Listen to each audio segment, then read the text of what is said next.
हम एक्सेल में व्यू सीखने जा रहे हैं।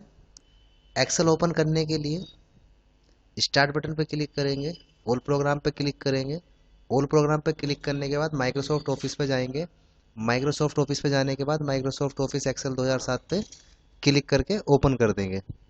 हमारे सामने एक्सेल की स्क्रीन ओपन हो जाएगी। इस क्लास से पहले हमने रिव्यू के बारे में जाना था। आज हम व्यू के बारे में बात कर लेते हैं। व्यू में सबसे पहले आता है वर्कबुक व्यूज। वर्कबुक जैसे मैंने आपको पिछली क्लास में बताया था, जैसे शीट 1 है या शीट 2 है या शीट 3 है या 4 हो सकती है, 5 हो सकती है, ये वर्कबुक कहलाई जाती है। और इनका हम व्यूज अलग अलग तरीके से देख सकते हैं। जैसे नॉर्मल है, पेज लेआउट है, पेज ब्रेक है, अलग अलग तरीके से इनको व्यूज करके देख सकते हैं। तो इसके लिए हमने एक शीट बना रखी है ताकि आपको अच्छे से समझ में आए। ये एक शीट है। सबसे पहले नॉर्मल है, तो ये जो पेज है हमें नॉर्मल तरीके से दिखाई दे रहा है। एक होता है पेज लेआउट। पेज लेआउट का मतलब ये है कि ये अगर इसे हम क्लिक कर देंगे तो क्या होगा, ये थोड़ा जूम आउट कर लेते हैं, तो ये हमें अलग अलग पेज के फॉर्मेट में दिखा देगा। जैसे एक पेज यहाँ से यहाँ तक का है, इस पे हेडर भी है, मार्जिन भी है। एक पेज फिर यहाँ पे दूसरा दिखा रहा है, फिर ऐसे ही नीचे दिखा रहा है। यानी ये पेज अलग अलग स्टाइल में दिखाएगा। जिस पेज पे इतना मैटर होगा वो इस हिसाब से दिखाता रहेगा। जैसे यहाँ से यहाँ तक का एक यहाँ से यहाँ तक का एक पेज है, इस पे इतने मैटर है, उतना खाली पड़ा हुआ है। ऐसे ही यहाँ से यहाँ तक का एक मैटर है और ये बाकी का जो हिस्सा है वो खाली पड़ा हुआ है।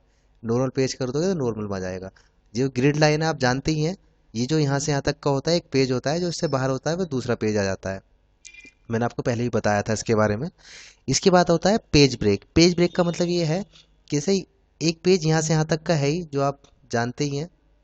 अगर आप पेज ब्रेक वाले ऑप्शन पे क्लिक कर दोगे तो क्या होगा, जिस पेज पे जितना मैटर होगा, इस पेज पे केवल इतना मैटर है तो केवल इतना ही व्यू दिखाएगा, जो बाकी का हिस्सा है वो नहीं दिखाएगा। दूसरे पेज पे इतना ही है तो केवल वो इतना ही दिखाएगा। अगर तीसरे पेज पे मान लीजिए केवल इतना ही होता तो वो इतना ही दिखाता।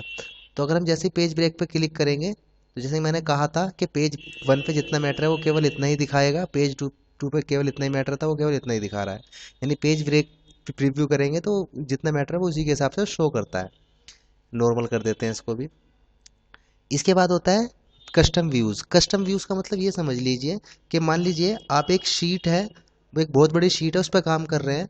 और मान लीजिए आपको, जैसे यहाँ पे भी कुछ मैटर लिखा हुआ है, जैसे एग्जांपल यहाँ पे मैंने कुछ लिख दिया।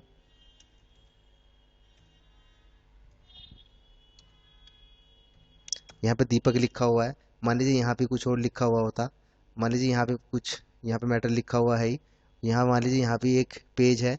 तो मान लीजिए मुझे जगह जगह पे पहले यहाँ पे काम करना है, फिर यहाँ पे काम करना है, एग्जाम्पल फिर यहाँ पे काम करना है, फिर नीचे काम करना है। तो या तो हम स्क्रॉल बार का इस्तेमाल करें या फिर इसको फाइंड कर करके जाए। तो अगर हमें इसको इजी बनाना है तो हम क्या कर सकते हैं, इसके कस्टम व्यू, पेज व्यू कर सकते हैं, कस्टम बना सकते हैं। मान लीजिए मुझे एक एग्जांपल, ये एक पेज होता है इस साइड, तो मैंने मान लीजिए इस मैटर को सिलेक्ट किया। सिलेक्ट करने के बाद कस्टम व्यूज़ पे गए और यहाँ पे मैंने इस पेज को कर दिया ऐड, और इसका नाम दे दिया मैंने एग्जांपल एल और एम, क्योंकि ये एल और एम कॉलम में लिखा हुआ है। आप चाहे तो शीट के नाम से भी इनको दे सकते थे।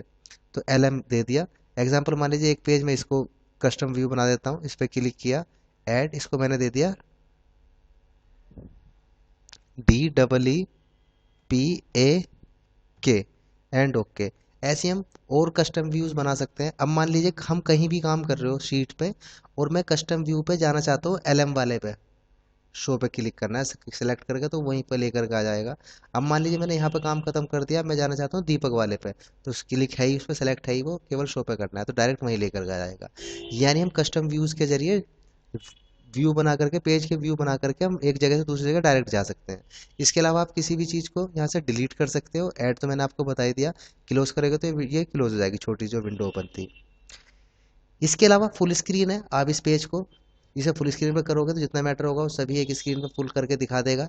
एस्केप की करोगे तो वापस एक्चुअल साइज आ जाएगा। इसके बाद होता है शो या हाइड। सबसे पहला है रूलर। जैसे कि हमने MS वर्ड में सीखा था, जैसे मैं इसके ऊपर कर्सर लेके जा रहा हूँ तो एक रूलर के नाम का मैसेज बॉक्स शो कर रहा है, और यहाँ पे रूलर दिखा भी रहा है वर्टिकल और हॉरिजॉन्टली, नीले से कलर का जो है ऊपर, इसको रूलर बोलते हैं। इस पर शो नहीं हो रहा और उस पर ये वाली कमांड नहीं चल रही। आप अपने कंप्यूटर पे चला के देखिएगा, उस पर चल जाएगी। तो यहाँ से रूलर को, या तो इस पर टिक लगा होगा तो शो होगा, अगर इस पर टिक हटा होगा तो हाइड होगा। हम कर लेते हैं ग्रिड लाइंस की बात। ये जो आप दिखाई दे रहे हैं, ये आपको जो दिखाई दे रहे हैं खाने, ये जो नीले रंग की जो लाइन दिखाई दे रही है, ये ग्रिड लाइन कहलाई जाती है। जो काले रंग का है ये तो बॉर्डर होता है। जो ये काले रंग का होता है बॉर्डर वो तो प्रिंट होता है, जो ये ग्रिड लाइन होती है ये प्रिंट नहीं होती है, मैंने आपको पहले ही बताया था। देख लेते हैं एक बार फिर भी, ऑफिस बटन, प्रिंट, प्रीव्यू। तो यहाँ पे देखा होंगे आप, यहाँ पे शो नहीं हो रही है ग्रिड लाइन, केवल बॉर्डर ही शो हो रहा है। आप चाहे तो जो ग्रिड लाइन है इसको भी हाइड कर सकते हैं यहाँ से, अगर क्लिक पर चेक बॉक्स पे से टिक हटा दोगे तो हाइड हो जाएगी, लगा दोगे तो आ जाएगी। एक होता है मैसेज बॉक्स। मैसेज बॉक्स, यहाँ पे एक मैसेज बॉक्स आता है जो हमें नोटिफिकेशन देता है एक्सेल की, यहाँ पे एक शो होता है। इस पे भी ये कमांड नहीं चल रही है, आप अपने पे चला के देखिएगा, यदि मैसेज बॉक्स पे टिक लगा होगा तो यहाँ पे ये मैसेज बॉक्स शो होगा, नहीं तो नहीं होगा। जो हमें अलर्ट अलर्ट वगैरह के मैसेज शो करता रहता है उसको मैसेज बॉक्स बोलते हैं। एक होता है फॉर्मूला बार। ये जो एरिया होता है ये फॉर्मूला बार कहलाया जाता है और ये एड्रेस बार कहलाया जाता है। एग्जाम्पल मान लीजिए मैंने यहाँ पे फॉर्मूला लगा रखा है, तो यहाँ पे, यहाँ तो संख्या लिखी हुई है लेकिन यहाँ पे नॉर्मल संख्या नहीं लिखी हुई है, यहाँ पे फॉर्मूला लग के संख्या लिखी हुई है। आप यहाँ देख रहे होंगे इस पर कौन सा फॉर्मूला लगा हुआ है, इक्वल टू E5 मल्टीप्लाई 3%, यानी इस पर 3% लगा हुआ है E5 का, यानी ई कॉलम का, और पांचवें नंबर पर जो संख्या है इसका 3% निकल के आया हुआ है। तो इसको फॉर्मूला बार बोलते हैं, इसको एड्रेस बार बोलते हैं, यानी आई और 5 नंबर पे लिखा हुआ है। हम चाहें तो इस फॉर्मूला बार को भी इस पे चेक बॉक्स पे टिक हटा के हाइड कर सकते हैं या फिर शो कर सकते हैं। इसके आगे आता है हेडिंग्स। ये जो आप देख रहे होंगे ABCDEFG जो है, या 1 2 3 4 5 6 7 जो है, ये हेडिंग कहलाई जाती है। आप इसको भी या तो शो कर सकते हैं या यहाँ पे चेक बॉक्स पे टिक हटा करके हाइड कर सकते हैं, दोबारा करोगे तो शो हो जाएगी। इसके बाद बात करते हैं जूम टूल की। यहाँ से भी जो नीचे राइट हैंड पे आप देख रहे होंगे माइनस, यहाँ पे जूम आउट भी कर सकते हैं या जूम भी कर सकते हैं, या व्यू में जाके हम इस पर जूम पे क्लिक करेंगे तो यहाँ पे अलग अलग दिखाएगा कि इसको आपको पेज को 200% पे करके देखना है, 100% पे करके देखना है, 75% पे देखना है, 50%, जिस पे भी आप अपने परसेंटेज पे चेक बॉक्स पे टिक कर दोगे और ओके कर दोगे तो उतने परसेंटेज पे वो शो हो जाएगा। यहाँ पे नीचे कस्टम भी है, मान लीजिए आपको इसको 90% पे देखना है तो 90% डाल के ओके कर दोगे। इसके अलावा 100% पे क्लिक कर दोगे तो जो उसका एक्चुअल साइज होगा 100% का वो दिखाई देगा। इसके बाद बात करते हैं जूम टू सिलेक्शन की। इसका मतलब ये है कि मान लीजिए केवल आपको इतना ही सिलेक्शन जितना आपने किया है, केवल आपको इतना ही जूम करके देखना है, बाकी का मैटर नहीं देखना, तो आपको उतना मैटर सेलेक्ट कर लेना है और आप करोगे जूम टू सिलेक्शन, तो केवल उतना ही मैटर आपको बड़ा करके शो कर देगा। तो ये जूम टू सिलेक्शन होता है। एक्चुअल साइज पर क्लिक कर देंगे तो वापस हो जाएगा। आज की क्लास में इतना ही रहने देते हैं। आज आप इतना करके देखोगे, अगली क्लास में विंडोज़ और मैक्रो के बारे में डिटेल में जानेंगे।